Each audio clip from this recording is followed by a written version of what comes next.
사실 최근에 과학과 건축과 관련된 주제에 대해서 관심 있는 분들이 주목하는 주제 중에 하나는 어떻게 공간을 설계하면은 지식의 융합이 더 잘 일어나게 만들 수 있을까라는 것입니다.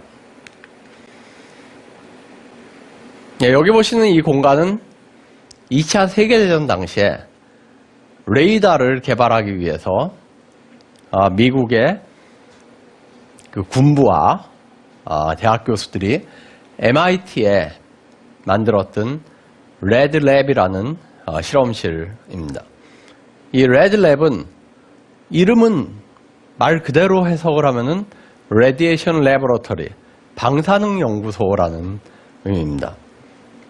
역설적인 거는 그 당시에는 사실은 많은 사람들이 방사능은 전쟁과는 아무 상관이 없는 것이다 라고 생각을 했기 때문에 이 실제 목적을 감추기 위해서 방사능 연구소라는 이름을 붙였던 것입니다. 이 연구소의 실제 목적은 레이더를 개발하기 위한 연구소였습니다. 이 레이더를 개발하기 위해서 미국에 있는 각 대학에서 뛰어난 물리학자들, 뛰어난 전기공학자들, 뛰어난 전자공학자들, 통계학자들, 화학자들 이런 사람들을 불러 모읍니다. 불러 모아서 연구를 시키는데요. 레이더에 몇 가지 중요한 부품들이 있습니다. 마이크로웨이브를, 마이크로파를 만들어내는 장치가 마그네트론이라고 불렸던 장치입니다. 그 당시에. 이게 핵심 부품이고요. 마그네트론에서 마이크로파를 만들면은 안테나를 통해서 쏴야 됩니다. 마이크로파를 쏘면은 걔가 쭉 나갔다가 금속에 부닥치면 다시 돌아옵니다. 안테나에서 그걸 받아서 리시버, 수신기로 그걸 돌립니다. 수신기에서 신호 처리를 해야 되고요. 그 수신기에서 처리된 신호를 표시기, 인디케이터에서 표시를 해줘야 됩니다. 그리고 그 전체를 팔을 변조를 하는 모듈레이터가 필요합니다. 그래서 뭐 이런 것들이 이제 핵심 부품인데 그 당시에 대학에서 차출했던 과학자들은 다 학과 단위로 있었던 사람입니다. 물리학과, 전기공학과, 전자공학과, 화학과 뭐 이런 형태로 일을 했던 사람들인데 이 사람들을 그런 식으로 배치를 한 것이 아니라 부품별로 배치를 합니다. 1층에 보는 맨 밑에 있는 것이 리시버 랩입니다. 그 다음에 인디케이터와 안테나 랩이 있고요. 위에 보시면 마그네트론 랩이 있습니다. 그 다음에 모듈레이터 랩이 있고요. 이런 식으로 부품별로 사람들을 배치를 해서 말 그대로 서로 다른 전공을 했던 물리학자와 전기공학자, 전자공학자들이 한 방에서 정말 책상을 마주보고 같이 얘기를 하기 시작을 합니다. 처음에는 잘 안 됐어요. 왜냐하면 서로가 쓰는 용어라든지 개념이라든지 이런 것들이 많이 달랐거든요. 근데 이렇게 서로가 서로를 이해하게 되고 난 다음부터는 사실은 굉장히 빠른 속도로 이 사람들이 연구를 진척을 시키고 그 목표했던 결과들을 얻어내기 시작합니다. 여기 보시는 그림은 미국에서 초전도 가속기 연구소를 설계할 때 연구소의 복도를 설계했던 개념입니다. 그 연구소의 복도가 조용하고 한가한 것이 아니라 마치 시장처럼 뭐 푸드코트처럼 광장처럼 그렇게 왁자지껄한 형태로 설계가 되어 있습니다. 이런 컨셉으로 복도를 설계했던 이유는 딱 한 가지입니다. 서로 다른 실험을 하는 사람들, 서로 다른 관심을 가진 사람들을 어떻게 하면 더 잘 모이게 해서 그들의 지식을, 그들의 서로 다른 전문성을 섞어서 새로운 결과들을 좀 얻어내볼까 하는 목적이었던 것입니다. 그 영국 케임브리지 대학교에서 19세기 후반에 설립한 캐번디시 연구소의 설계도를 보여드리겠습니다. 그 캐번디시 연구소는 맨 왼쪽에 1층, 2층, 3층 250짜리 그 3층짜리 건물로 설계가 됐는데요. 여러분들이 보시는 이 설계도는 연구소의 첫 소장을 했던 제임스 클럭 맥스웰이라는 그 물리학자와 포셋이라는 건축가가 같이 협력해서 그 기본 도안을 만들었던 그러한 설계도입니다. 제임스 클럭 맥스웰은 과학에서의 실험에 대해서 굉장히 독특한 견해를 가지고 있었던 학자였습니다. 맥스웰은 수학이나 이론 물리학에 아주 뛰어났지만 동시에 또 상당히 재주 있는 실험가이기도 했습니다. 맥스웰은 굉장히 정교하고 정밀한 측정 실험이 물리학의 지평을 넓혀줄 것이다 라고 확신을 하고 있었던 사람이었습니다. 근데 당시에 케임브리지 대학교가 캐벤디시 연구소를 지었던 가장 중요한 목적은 이런 연구자를 위한 실험 공간을 제공하기 위해서가 아니라 대학생들, 학생들의 교육을 보조하는 그러한 형태의 그 실험을 제공하기 위한 목적으로 연구소를 설립을 했습니다. 지금은 학부와 대학원에서도 석사과정, 박사과정이 분명히 구별되어 있지만 당시는 사실은 그런 구별조차 명확하지 않았던 시절이었습니다.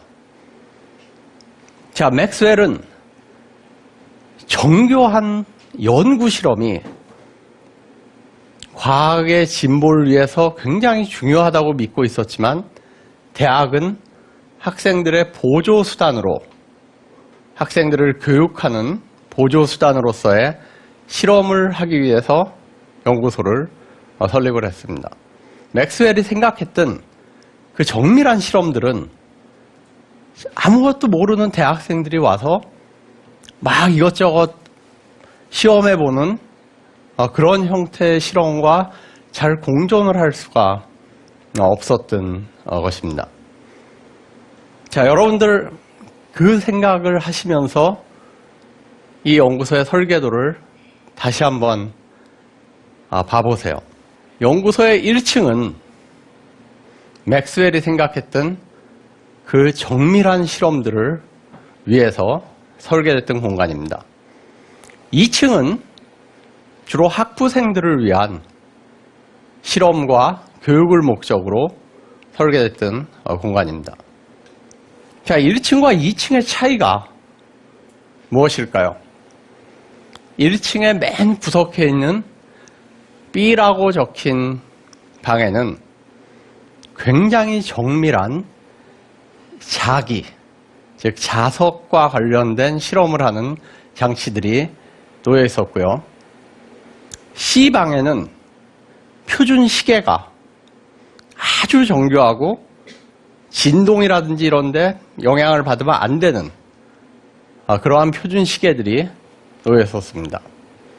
1층에 F라고 써진 방은 교수인 맥스웰 자신이 실험을 하던 그러한 방이었습니다. 반면에 2층은 L이라고 써진 큰 방이 학부 학생들이 실험을 배우던 방이었고요. M은 교수 연구실이었습니다. 맥스웰 자신의 연구실이었고요. N은 기기를 준비하는 방이었습니다. 학생들이 실험을 하기 위해서는 여러 기계들을 준비를 해야 되니까요. P라고 써진 오른쪽 끝방이 강의실이었습니다. 자, 여러분들 1층과 2층의 차이를 지금쯤이면은 짐작하시겠죠? 자, 1층에 B방을 가기 위해서 어떻게 해야 됩니까? 1층은 복도가 없습니다. 복도가 없어요. B방을 가기 위해선 C를 거쳐야 되고 C에 가기 위해선 D를 거쳐야 되고 D에 가기 위해선 교수방을 지나쳐야 됩니다. 그리고도 한참 더 가야지 정문으로 들어가서 맨 끝에 있는 방까지 갈 수가 있어요. 그러니까 B와 C 같은 정밀 실험이 이루어지는 방에 가기가 사실은 굉장히 힘듭니다. 예. 그러니까 학부 학생들을 못 들어오게 할 수는 없어요. 대학이 저 공간을 학부 학생들을 위한 공간으로 지었으니까요.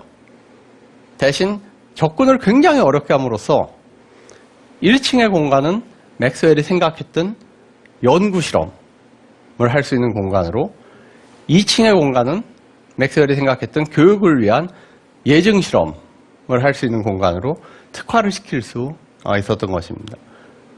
캐빈디시 연구소의 설계도는 실제 설계는 맥스웰이라는 과학자가 과학에 대해서 가지고 있었던 독특한 생각을 그 건물 안에 구현을 시키는 그런 방식으로 설계가 되었습니다.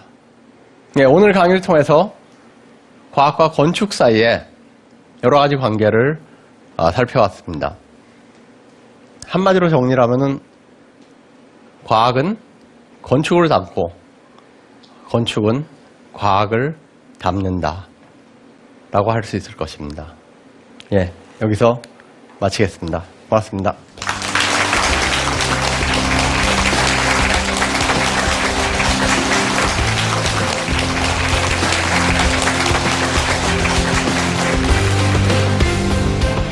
고대에 황금기가 있었다. 아주 옛날에. 우리보다 훨씬 더 많이 알고 훨씬 더 지혜로웠던 그런 사람들이 있었다. 신은 인간이 자신이 우주를 만든 비밀을 이해하기를 바랄 것이다. 천문학이 케플러가 생각했던 대로 그렇게 발전했을까요? 케플러는 미텔러보다 많이 알고 있었습니다. 데카르트는 케플러보다 많이 알고 있었고요.